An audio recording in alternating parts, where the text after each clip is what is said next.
रस्त्यांवरील खड्ड्यांमुळे नाशिककर संतप्त झालेत। नाशकात खड्ड्यांमुळे आतापर्यंत 5 जणांचा बळी गेलाय। प्रशासनाच्या या हलगर्जीपणामुळे नागरिकांचा जीव धोक्यात आलाय। आता तरी प्रशासनाला जाग येणार का, असा संतप्त सवाल नाशिककर प्रशासनाला उपस्थित करतायत। जे रस्त्यावर खड्डे आता पडलेले आहेत, अनेक जण जखमी होत आहेत, काही जणांचा मृत्यू झालेला आहे, ह्याला कोण जबाबदारी असं वाटतं? या सर्व खड्ड्यांना जबाबदार जे म्हणतो आपण, जे टेंडर दिलेलं आहे आणि जो त्याचा मुख्य कॉन्ट्रॅक्टदार आहे ते जबाबदार आहेच, पण त्याच्यासोबत जे प्रशासन नावाची चीज आहे, जे जबाबदार आहेत ते पण त्याला आहेत। आता 5 लोकांचा जे बळी गेलेला आहे आणि कुंभमेळ्याच्या निमित्ताने 35,000 कोटी रुपये खर्च विकासासाठी होतोय।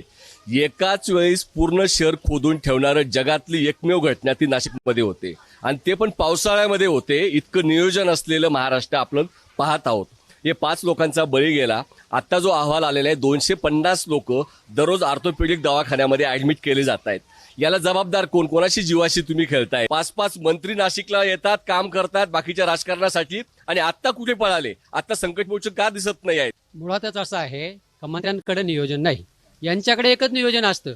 निवडणूक लागली का कोणालाही बी फॉर्म द्यायचा, कोणता माणूस फोडायचा, कोणत्या माणसाला कुठं टाकायचं, कोणाला मध्ये पाठवायचं, हे नियोजन यांचं बारीक असतं। यांना फक्त सत्तेसाठी नाशिक पाहिजे, नाशिककरांच्या जीवाशी खेळ करता येईल। हे जे काही 5 लोकांचा बळी गेला, या 5 लोकांना किती रुपये देत आहे? 10-10 लाख रुपये। माझं आव्हान आहे या मंत्र्यांना का तुम्ही त्या खड्ड्यांमध्ये जीव द्या, आम्ही नाशिककर तुम्हाला 1-1 कोटी रुपये देतो। यांना जर नाशिककरांना सुविधा देता येत नसेल, खड्डेमुक्त रस्ते देता येत नसेल आणि असेच बळी जात असेल, तर यांनी नैतिकता म्हणून राजीनामे दिले पाहिजे। ह्या लोकांनी नाशिकसाठी असं व्हिजन बनवलं होतं का खड्डेमुक्त नाशिक, स्मार्ट नाशिक, डिजिटल नाशिक, खूप सुंदर असं नाशिक। आता हे खड्ड्यांचं शहर म्हणून पुढे येतंय नाशिक। आमचं ह्या प्रशासनाला आणि खास करून ते जे कुंभमेळा मंत्री आहेत ना, त्यांचा जर बाईट आहे का आम्ही जे कॉन्ट्रॅक्टर आहे त्यांच्यावरती मनुष्यवधाचा गुन्हा दाखल करू। आम्हाला बोलणं चालणार नाही, तुम्ही प्रॅक्टिकल आता आम्हाला सांगा।